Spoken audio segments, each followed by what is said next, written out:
Hello guys, welcome to back my YouTube channel. मैं doctor Rajesh Kumar Tiwari आज फिर एक नए टॉपिक के साथ हाजिर हुआ हूँ। फिजिक्स के कोई भी आप टॉपिक लीजिए, सभी बहुत ही इम्पोर्टेंट और बहुत ही इंटरेस्टिंग होते हैं। कोई भी आप टॉपिक उठाइए। तो आज का हमारा टॉपिक है elastic constant. Elastic constants.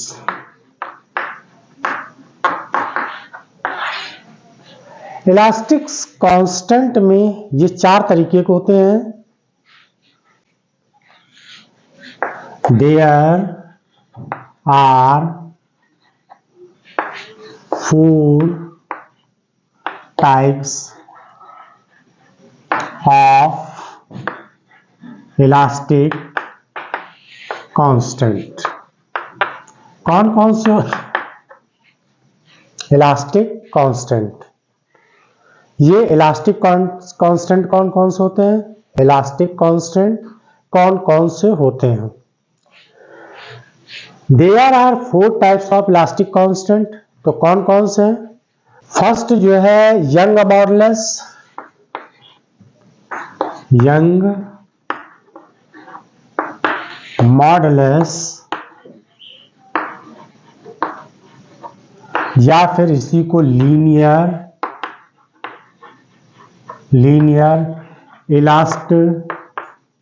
Elasticity नाम दे सकते हैं। यानी कि यंग मॉडुलस, लीनियर इलास्टिसिटी, ये फर्स्ट है और इसका सिंबल जो होता है वाई से रिप्रेजेंट करते हैं। सेकंड जो है इसको हम बल्क मॉडुलस के नाम से जानते हैं। Bulk modulus. थर्ड है modulus of rigidity. Modulus of rigidity. Modulus of rigidity. Bulk modulus को जो है के से रिप्रेजेंट करते हैं। मॉडुलस ऑफ रिजिडिटी को ईटा से रिप्रेजेंट करते हैं। फोर्थ नंबर पर है Poisson ratio. Poisson ratio clear है, और इसको सिग्मा से रिप्रेजेंट करता है। तो पहला है यंग मॉडुलस, दूसरा है बल्क मॉडुलस, तीसरा है मॉडुलस ऑफ रिजिडिटी, और इसी मॉडुलस ऑफ रिजिडिटी को जो है शेयरिंग ऑफ मॉडुलस भी नाम दिया गया इसको, और चौथा है पॉइसन रेशियो जिसे हम सिग्मा से रिप्रेजेंट करते हैं। ये चारों के चारों जो है स्ट्रेस और स्ट्रेन पर डिपेंड करते हैं। तो देखिए कि यहाँ पर हुक्स लॉ के according elasticity constant equal to stress by strain. ये फार्मूला हो गया elasticity constant equal to stress by strain. अब इसी के अकॉर्डिंग ये चारों ही डिफाइन किए जाते हैं। तो सबसे पहले मैंने इससे पहले वीडियो बनाया है, उसमें स्ट्रेस, स्ट्रेन, हुक्स लॉ और इलास्टिसिटी के बारे में बताया। तो आज हम आपको यहाँ पर स्ट्रेस और स्ट्रेन को पहले क्लासीफाई कर देते हैं, उसी के बेस पर इन कांस्टेंट की वैल्यू डिफाइन करेंगे। तो देखिए सबसे पहले हम स्ट्रेस की बात करें।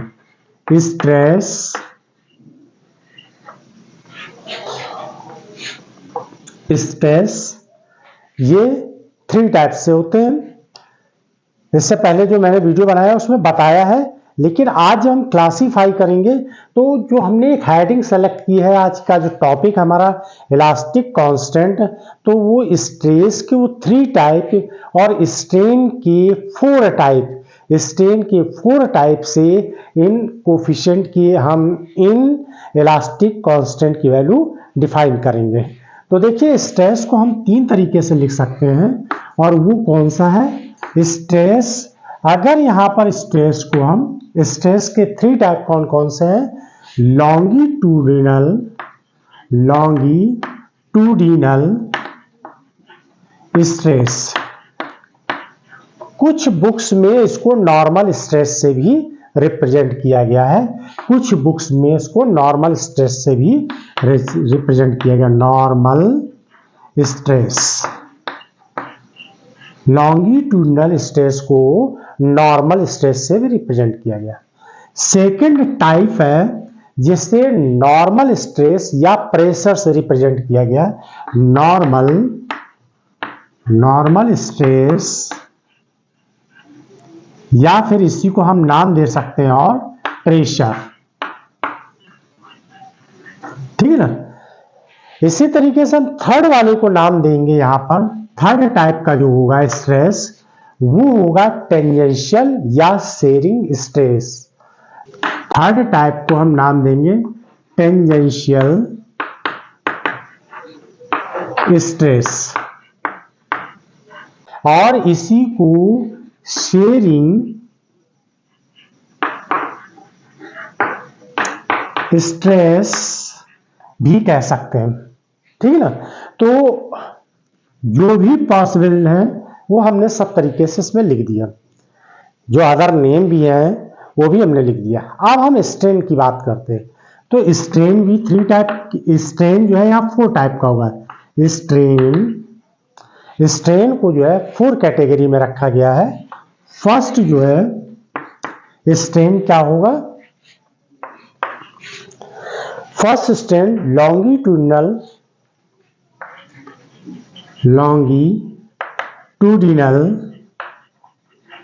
स्ट्रेन,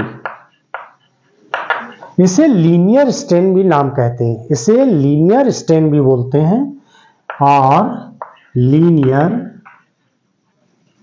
स्ट्रेन, ठीक है ना। सेकंड काइंड है स्ट्रेन की, वो हो जाएगी वॉल्यूम स्ट्रेन। वॉल्यूम यानी वॉल्यूम में जब चेंज होता है तो यहां पर हम क्या लेंगे? वॉल्यूम स्ट्रेन यूज करेंगे, क्लियर। थर्ड टाइप शेयरिंग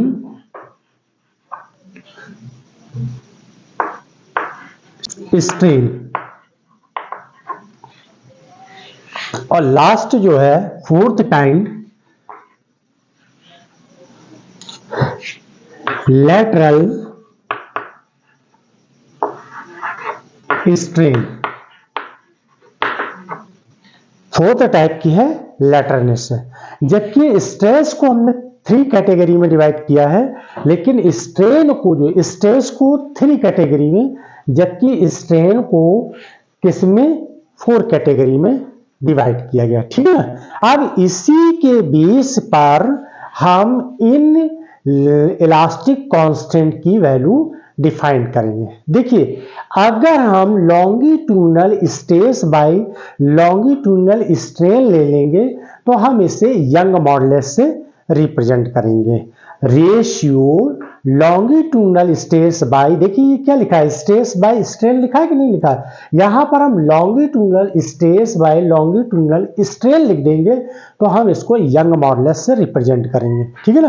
तो यहां पर जो हमारा इलास्टिक कांस्टेंट जो फर्स्ट है y यंग मॉडुलस या linear elasticity y equal to वो हो जाएगा स्ट्रेस, तो यहां पे longitudinal stress by longitudinal strain, ठीक है।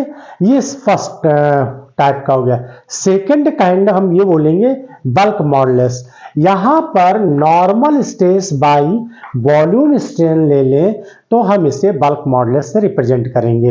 अगर हम यहां पर टेंजेंशियल या sharing stress by sharing strain ले लें, टेंजेंशियल स्ट्रेस या sharing stress by sharing strain ले लें, तो हम थर्ड टाइप का नाम देंगे मॉडुलस ऑफ रिजिडिटी, और जिसे ईटा से रिप्रेजेंट करेंगे। और अब बचता हमारा पार्शियल रेशियो। तो देखिए, इसके तो तीनों खत्म हो गए इसके साथ। अब ये बचा लैटरल स्ट्रेन। तो जब यहां पर lateral strain by longitudinal strain ले, दोनों ही स्ट्रेन है लेकिन कैसा है, lateral strain by longitudinal strain ले, lateral strain by longitudinal strain लेंगे तब हम इसको नाम देंगे पॉइसन रेशियो। तो इस तरीके से ये हमारे जो इलास्टिक कांस्टेंट है इनको इन्हीं के बेस पर हम स्ट्रेस और स्ट्रेन की हेल्प से 1 बाय 1 करके इनके फार्मूले लिखते हैं। तो इसको आप उतार लीजिए, बहुत इजी वे से है और सिंपल तरीके से आप इसको तैयार कर सकते हैं। तो यंग मॉडुलस की डेफिनेशन लिखेंगे तो सबसे पहले ये ध्यान रखिएगा कि यंग मॉडुलस की डेफिनेशन में या जिसकी भी आप डेफिनेशन लिखेंगे आपके इलास्टिक कांस्टेंट 4 टाइप के हमने बताए हैं, वो चारों टाइप में सबसे पहले आपको लिखना विद इन इलास्टिक लिमिट्स, यानी कि इलास्टिक लिमिट के अंदर ही कोई भी हम कॉन्फ़िगरेशन चेंज करेंगे। इलास्टिक लिमिट के यानी जो डिफॉर्मिंग फोर्स हम लगाएंगे वो इलास्टिक की लिमिट्स को होल्ड करता हो, ये ध्यान रखिएगा। तो with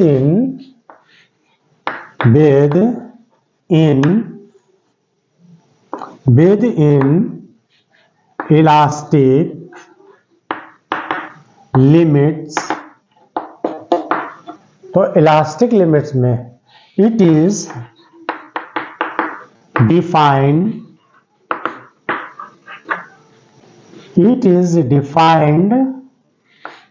the ratio of longitudinal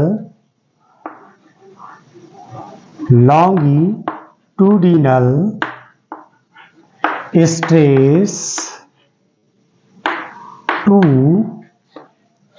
longitudinal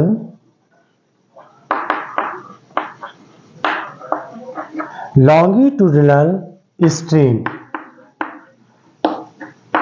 ठीक है ना। तो यहां पर लॉन्गिट्यूडनल स्ट्रेस यानी स्ट्रेस बाय स्ट्रेन, तो यहां कैसा है, longitudinal stress by longitudinal strain का हम जो रेशियो लेते हैं तो इसको हम क्या कहते हैं, इज कॉल्ड यंग मॉडुलस,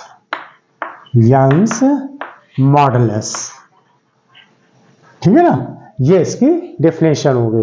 अब जब हम इसमें डिफॉर्मिंग फोर्स अप्लाई करेंगे, क्या करेंगे, एक डिफॉर्मिंग फोर्स अप्लाई करेंगे, ठीक है ना। When the deforming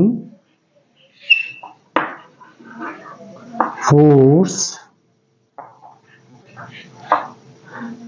is applied, जब हम डिफॉर्मिंग फोर्स अप्लाइड करेंगे, ठीक है ना, डिफॉर्मिंग फोर्स इसमें हम अप्लाइड करेंगे तो क्या होगा, जब अप्लाइड करेंगे तो उसके कॉन्फ़िगरेशन में चेंजेस होंगे, उसके कॉन्फ़िगरेशन में क्या होगा, चेंजेस होगा, ठीक है ना। अब ये भी डिसाइड करेंगे कौन से कॉन्फ़िगरेशन में चेंज होगा, तो ये तो हमने लिख लिया ना यहाँ पे, longitudinal stress by longitudinal strain. तो ये लॉन्गिट्यूडनल स्ट्रेस जो लगाएंगे इसी को हम क्या नाम जानते हैं, डिफॉर्मिंग फोर्स से जानेंगे, है ना। तो डिफॉर्मिंग फोर्स यानी कि लॉन्गिट्यूडनल स्ट्रेस क्या होता है, पर यूनिट एरिया पर हमने फोर्स लगाया या किसी क्रॉस सेक्शनल एरिया पर जब हम फोर्स लगाते हैं जिसको हम नाम देते हैं लॉन्गिट्यूडनल स्ट्रेस, क्लियर है। तो स्ट्रेस में ही तो फोर्स होता है, क्लियर है ना, स्ट्रेस में ही तो फोर्स होता है। स्ट्रेस इक्वल टू क्या होता है, अप्लाइड द फोर्स या deforming force by cross sectional area applied to a body, और यहां पर जैसे कि वायर या फिर हम रॉड यूज कर लें, ठीक है ना, इस टाइप का होगा, वायर या रॉड इसमें यूज कर, along one डायरेक्शन, ठीक है। तो अब यहां पर जैसा कि ये डेफिनेशन लिखी है, ये यहां पर लिखा है when the deforming force is applied to a body, wire या रॉड, जो हमने बॉडी सेलेक्ट करी है वो कैसी ली, वायर लिया या रॉड, यानी वायर और रॉड, along one direction, और हमने इसी के साथ एक डिफिनेशन में एक वर्ड और यंग मॉडुलस को हमने दूसरा क्या बोला था, लीनियर इलास्टिसिटी। तो देखिए इसका फार्मूला कैसे लिखेंगे और ये कब अप्लाई किया जाएगा। तो हमने रॉड बोली है या एक वायर, तो देखिए हमने ये एक वायर ले लिया, कैसा ले लिया, ये एक वायर ले लिया, ठीक है, जिसकी ओरिजिनल लेंथ जो है, ओरिजिनल लेंथ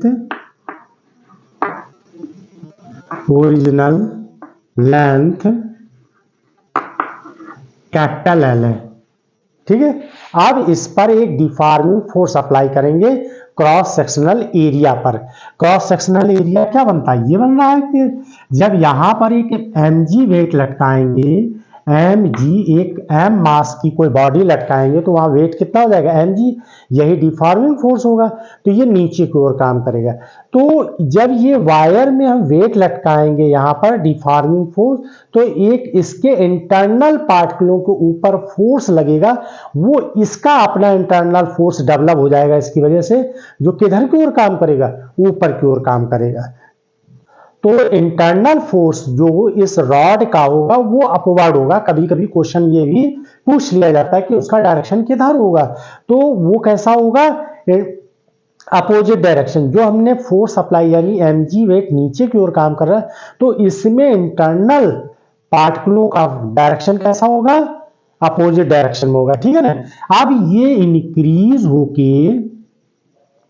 ये इतना इंक्रीज हो गया और इंक्रीज होके ये कितना आ गया, यहां पर ऐसे आ गया। तो जब इंक्रीज होगा तो ये साइड कैसे होगी, थोड़ी पतली हो जाएगी, क्लियर है, ये क्या हो जाएगा, ये इस तरीके से थोड़ा पतला हो जाएगा, ये। तो अब ये आ गया, ये इंक्रीज यानी इंक्रीज लेंथ या चेंज लेंथ कितनी हो जाएगी, स्मॉल एल से। ओरिजिनल लेंथ कितनी थी, कैपिटल एल थी, चेंज लेंथ कितनी होगी, यानी कि जब हमने वेट यहां पर लटका दिया डिफॉर्मिंग फोर्स के फॉर्म में, तो ये क्या हो जाएगा, ये क्या आ जाएगी, इंक्रीज या चेंज लेंथ हो जाएगी। तो स्मॉल एल क्या हो जाएगा, चेंज लेंथ, जिसको हम एल से रिप्रेजेंट करेंगे और ओरिजिनल लेंथ को कैपिटल एल से रिप्रेजेंट करेंगे। तो Young modulus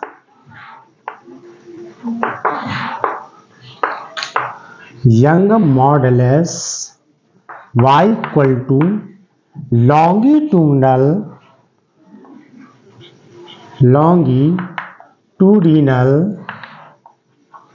stress by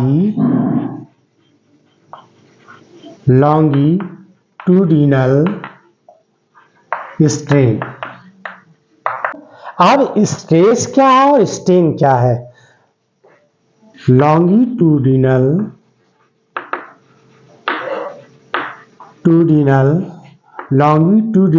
stress equal to F by A. Per unit area पर जो फोर्स अप्लाई करते हैं उसे F बाई ए से रिप्रेजेंट करते हैं। F क्या है यहाँ पर, mg, ये देखिए mg के बराबर, और एरिया क्या है, ए है। लॉन्गिट्यूडिनल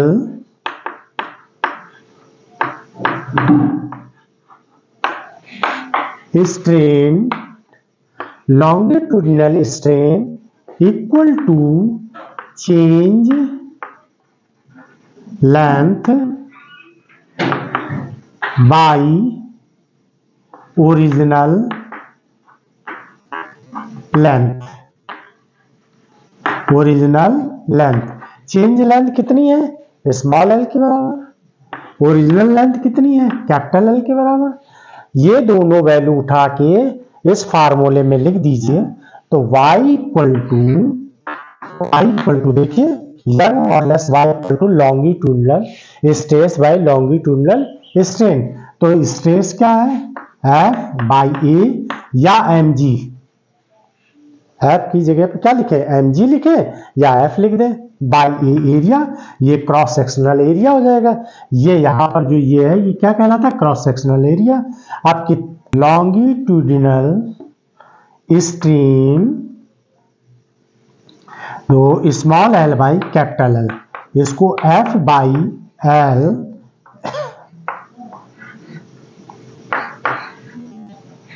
तो देखिए इसकी यूनिट क्या होगी, unit stress newton by metre square, और ये स्ट्रेन क्या डायमेंशन लेस है, तो यूनिट क्या हो जाएगी, newton by metre square. Clear है? तो ये हो गया यंग मॉडुलस की डिफिनेशन।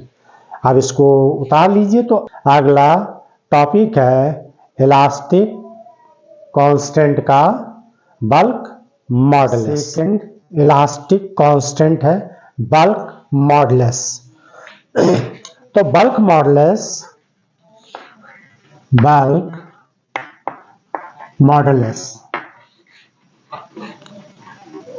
अभी बल्क मॉडुलस क्या है, सबसे पहले यहां पर हम समझ ले बल्क मॉडुलस हम कहां पे अप्लाई करते हैं।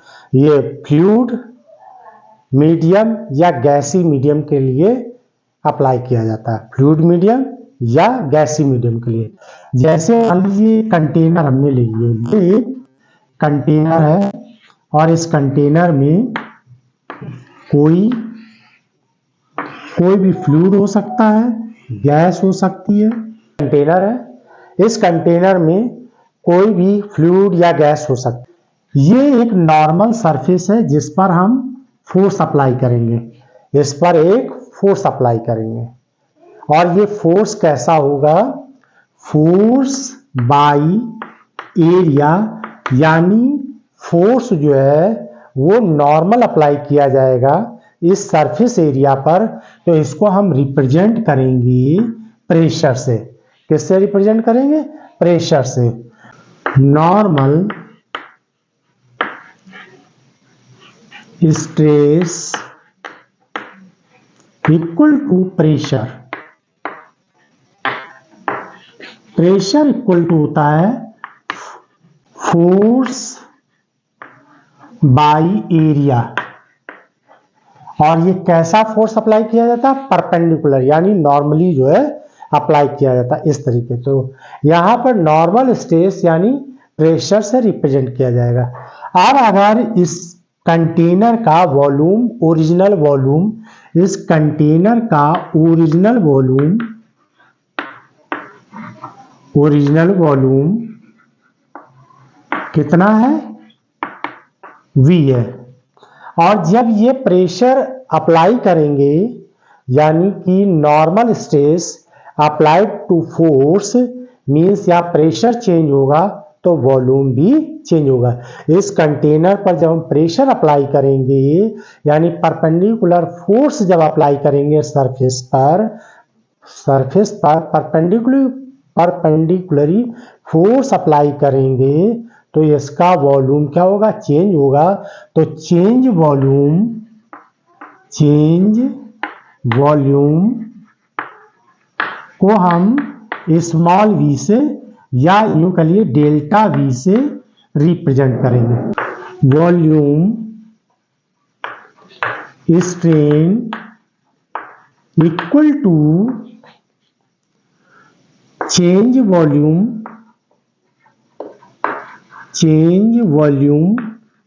By original volume. अब चेंज वॉल्यूम किससे रिप्रेजेंट किया जा रहा है, डेल्टा वी से। ओरिजिनल वॉल्यूम कितना है, वी, ये स्ट्रेन निकला है तो वॉल्यूम स्ट्रेन हो गया।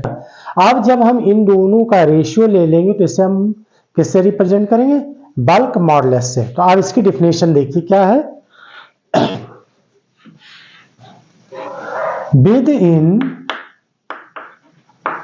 In elastic limits, within elastic limits it is defined as the ratio of normal stress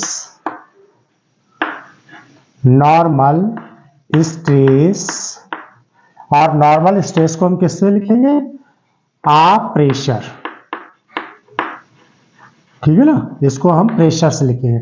normal stress a pressure to volume strain, ये तो हो गया डिफिनेशन, ठीक है ना। Is called bulk modulus, is called या known as bulk modulus, clear है ना। अब देखिए यहां पर हम नॉर्मल प्रेशर अप्लाई करते हैं। When a force is applied किस पर अप्लाइड करेंगे? इस कंटेनर पर अप्लाइड करेंगे। Force is applied normally to a surface, एक सरफेस पर हम अप्लाई करेंगे, किसी एक सरफेस पर हम फोर्स अप्लाई करेंगे। यहां पर फोर्स अप्लाई करेंगे और ये एरिया है, तो फोर्स कैसा? हम परपेंडिकुलर अप्लाई कर रहे हैं ना। तो normally to a surface of a body, और बॉडी कैसी हो सकती है? यहां पर कंटेनर हो सकता है, कंटेनर, और कंटेनर में क्या हो सकती है? गैस हो सकती है या कोई फ्लूइड हो सकता है। तो ये ठीक है ना। देन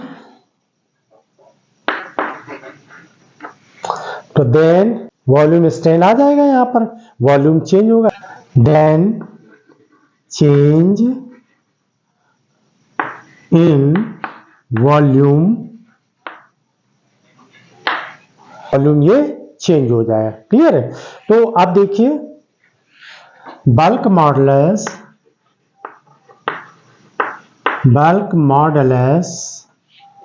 जिसको हम यहां पर के से रिप्रेजेंट करेंगे, कुछ बुक्स में बी से भी लिखा गया है, तो इसमें कंफ्यूज होने की जरूरत नहीं है। बल्क मॉडुलस को बी से भी रिप्रेजेंट करते हैं और के से भी रिप्रेजेंट करते हैं। के equal to normal stress by, यहां पर प्रेशर भी हो सकता है, pressure upon volume strain. Normal pressure, normal stress क्या है? यहां पर पी से रिप्रेजेंट करेंगे। इसको जो है हम अगर केवल ये तो फोर्स बाई एरिया हो गया, फोर्स बाई एरिया, और इसी को हम पी से भी रिप्रेजेंट करेंगे। पी और वॉल्यूम स्ट्रेन बराबर हो जाएगा डेल्टा वी अपॉन वी, और यहां एक माइनस साइन लगा देंगे। माइनस साइन इंडिकेट ये करेगा जब प्रेशर इंक्रीज होगा तो वॉल्यूम डिक्रीज होगा। माइनस साइन क्या है? इंडिकेट करेगा जब प्रेशर बढ़ाएंगे तो वॉल्यूम क्या हो जाएगा? घटने लगेगा। तो देखिए कैसे, अगर सपोज करिए एग्जांपल के रूप में कि पहले किसी का प्रेशर पी था, बाद में ये प्रेशर बढ़ के पी से कितना हो गया? डीपी हो गया, प्रेशर बढ़ गया, ठीक है ना। तो वॉल्यूम पहले जब किसी का बॉडी का वी होगा, इस कंटेनर का वॉल्यूम अगर वी है, तो बाद में चेंज होकर क्या हो जाएगा? V माइनस डीवी हो जाएगा, रिड्यूस हो जाएगा कि नहीं हो जाएगा। तो देखो ये फाइनल प्रेशर है और ये फाइनल वॉल्यूम है। तो प्रेशर कितना चेंज हुआ? प्रेशर चेंज हुआ, फाइनल में से इनिशियल घटा दो, तो फाइनल में से इनिशियल घटा दें तो P D P minus P cut गया, तो ये क्या आ गया? डीपी आ गया। अब वॉल्यूम ये फाइनल है, ये इनिशियल है, फाइनल में से इनिशियल वॉल्यूम घटा दें तो देखिए ये नेगेटिव साइन आया कि नहीं आया? ये नेगेटिव साइन आया कि नहीं आया? तो इससे ये पता चलता है कि जैसे जैसे हम प्रेशर इंक्रीज करेंगे वॉल्यूम डिक्रीज होगा। तो माइनस साइन ये शो करता है, यहाँ पर इंडिकेट करता है कि जैसे जैसे आप प्रेशर इंक्रीज करेंगे वॉल्यूम डिक्रीज होगा, क्लियर है।